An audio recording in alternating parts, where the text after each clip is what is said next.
You're listening to the First Fight podcast, home of the people and stories behind the fight. I'm Jennifer Anderson, the host and creator. My goal is to give you a peek into the remarkable world of fighting and create a platform for fighters to tell their stories. In each episode of this series, a different fighter shares a transformative story of their first time.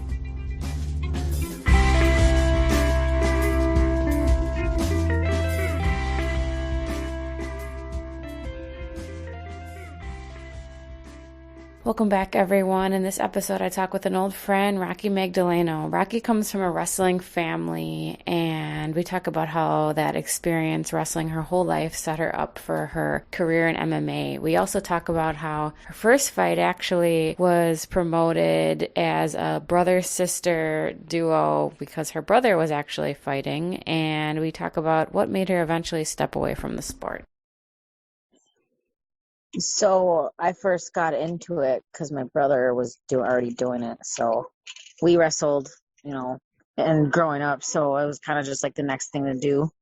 So I think they had to convince me though. I think they under the table paid me $400. They're I was like, well, I have to take the night off of work. So you have to cover my tips. So, and I took the fight 6 months notice, I think.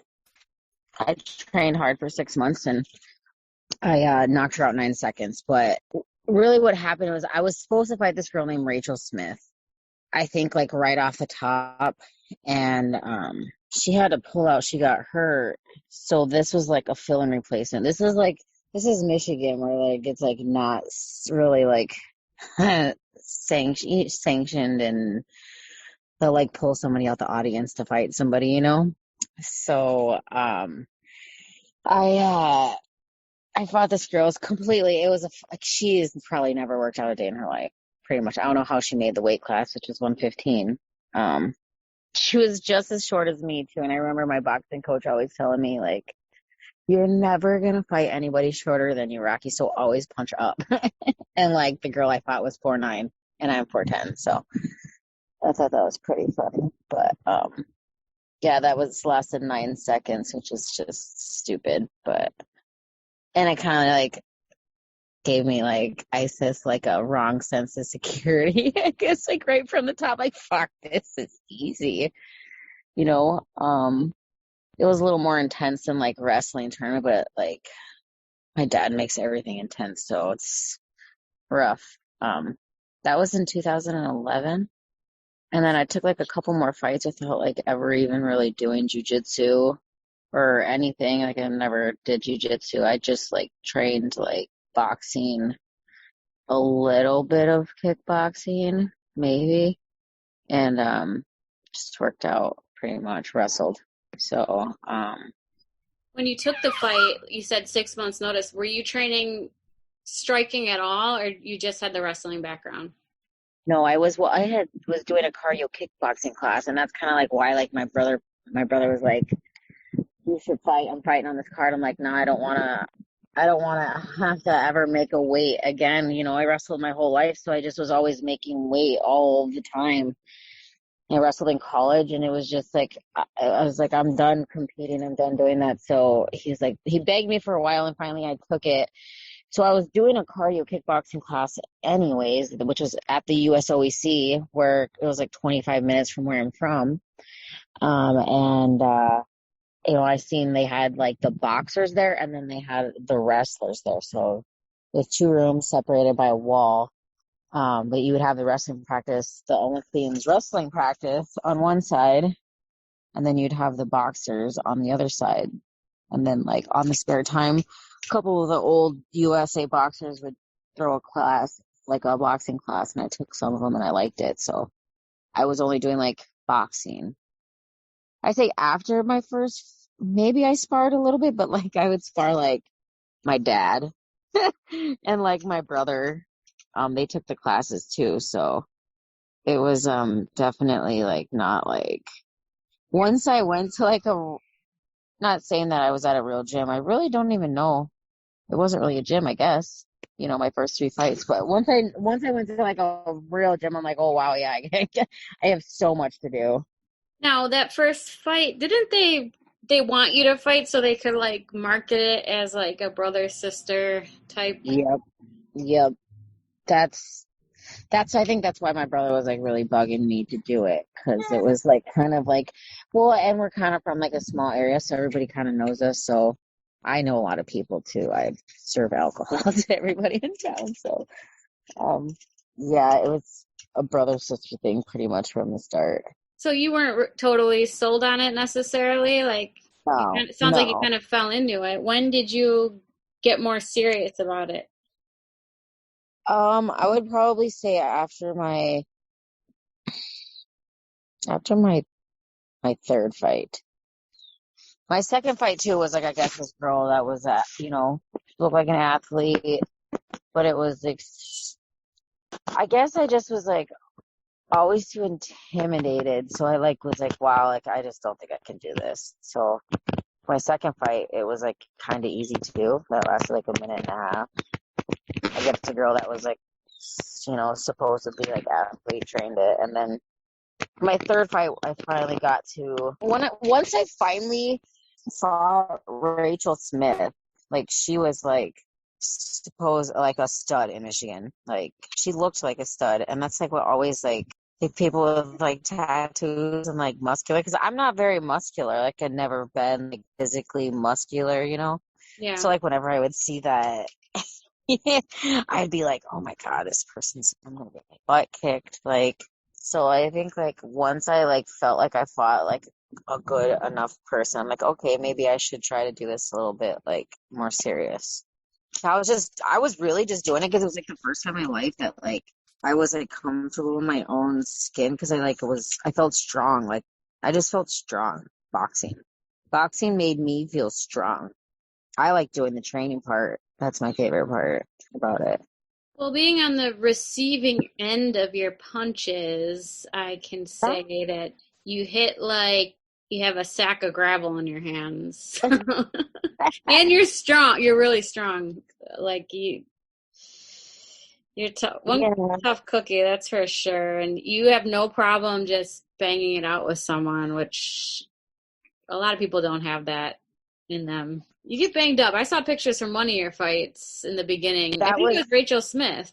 it was Rachel Smith. That was like the one fight, and I fought her twice. I fought her as an amateur and I fought her as a pro.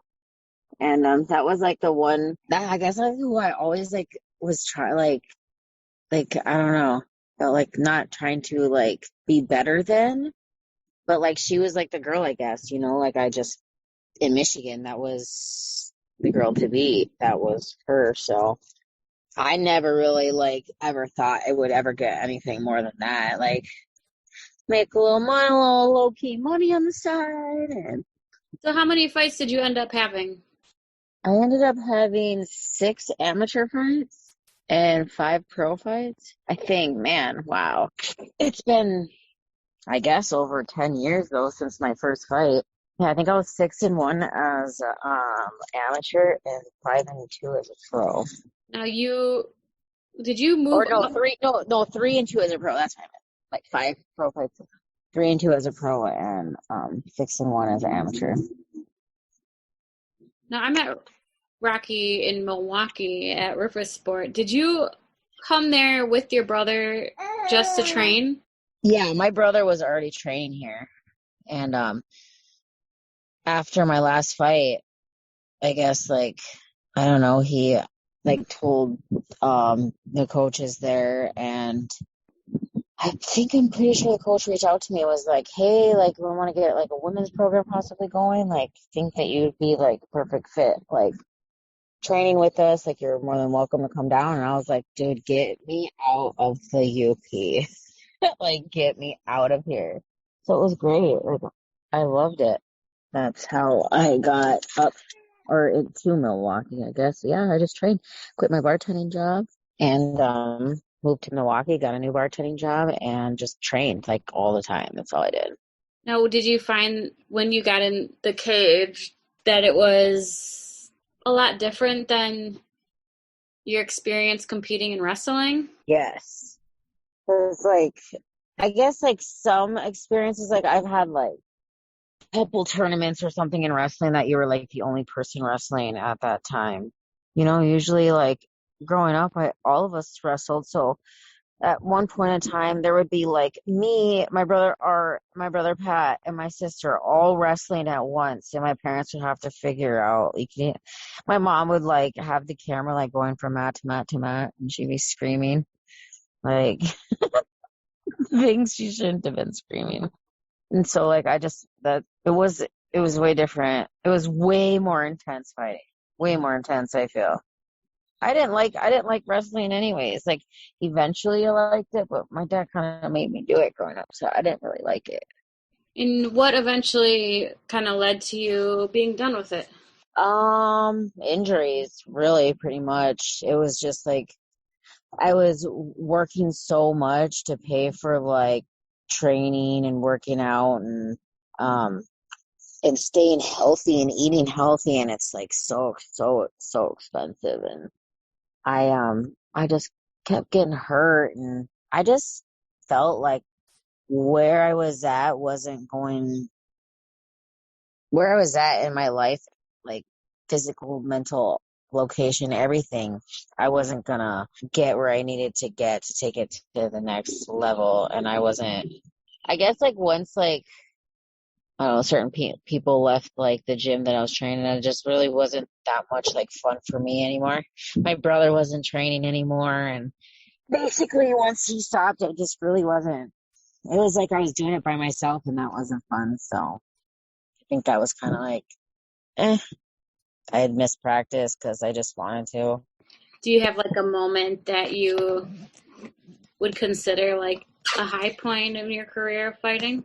Um, I think like my most favorite, like my personal highest point was probably when they had the UFC in Milwaukee.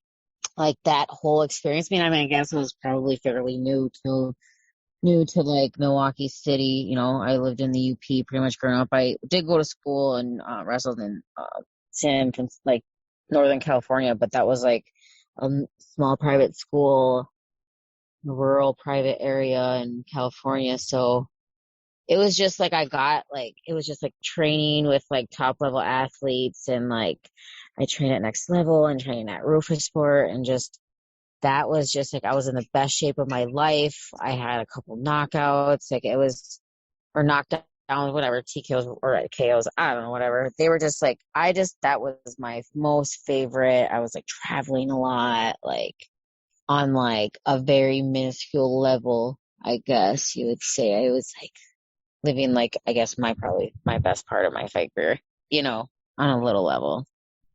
What would you say is something that you took with you from fighting? Hmm. Huh. So weird just because like wrestling pretty much like totally set me up for fighting. So it wasn't really like anything too different, I guess. I don't know. No, I don't think that there's anything that like fighting gave me that wrestling already didn't like give me at some time in my life. I mean, I wrestled from like when I was 7 years old till I was like 20, you know, it was lots of blood, sweat, and tears, lots of tears. But yeah, I don't think fighting really gave me anything to take away.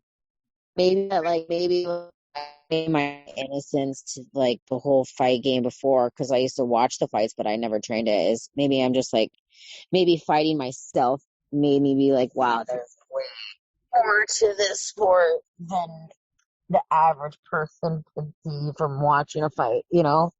Well, you're tough. I always thought it was cool how you and your brother had like come up together through wrestling and through fighting. I'm sure that brought you guys close together as a family. Is there anything about it that you would say you missed or you do miss? Oh, I miss it. I miss all aspects of the whole training. I just love the training. I love Brazilian Jiu-Jitsu. I love boxing. I love kickboxing. I love the the digging deep down and like getting uncomfortable, and like I miss that. Like I haven't worked out in so long, so I think anything would be great, but I I can't wait to get back into it so that I can like I miss the training. That's what I miss the most. And like the friendships. Yeah, I always say it's like being in the trenches with someone. Like you learn a lot about the people you're with and develop a lot closer relationships because you're like day in and day out grinding and putting each other in bad situations and kind of seeing what everyone's really made of. Yeah, also like you're just like super like close with so like physically personal, like Yeah. wrestling and jujitsu like make you like I don't want this big fat man laying on top of me. You know what I'm saying? He's all sweaty, stinky, and you do it and you're like, okay, like, all right, what so like I mean as a woman, my instinct is like, all right, now if this is a life situation, what would I do? Like, you know? It's fun because it's like a kind of like a puzzle. Yes, it is. So I'm like I'm a chess fanatic. Like I love chess. I learned chess in fifth grade. My teacher in fifth grade, Mr. Lepaloo, I'll never forget him. Chess was like the number one thing we learned. And man, jujitsu is like chess and I love it. Love it. Like once you like really like get on a good flow, it's nice. Thanks again, Rocky, for taking the time to come on the show. You're another person I've trained with, and another woman. I have a hard time finding women to put on a show, so I appreciate your perspective. Well, thank you for having me and even asking me. It's been so long. Thanks again to Rocky for taking the time to come on the show and share her story. We really appreciate it. I hope you guys enjoyed it. I know I did. I love hearing all the unique ways that people somehow fell into fighting sometimes. So you can check out all our old episodes on our website, firstfightpodcast.com, but you can also listen on any podcast listening platform such as Spotify. And you can follow our Instagram account at The First Fight. We will see you again soon with a new story to add to the archive.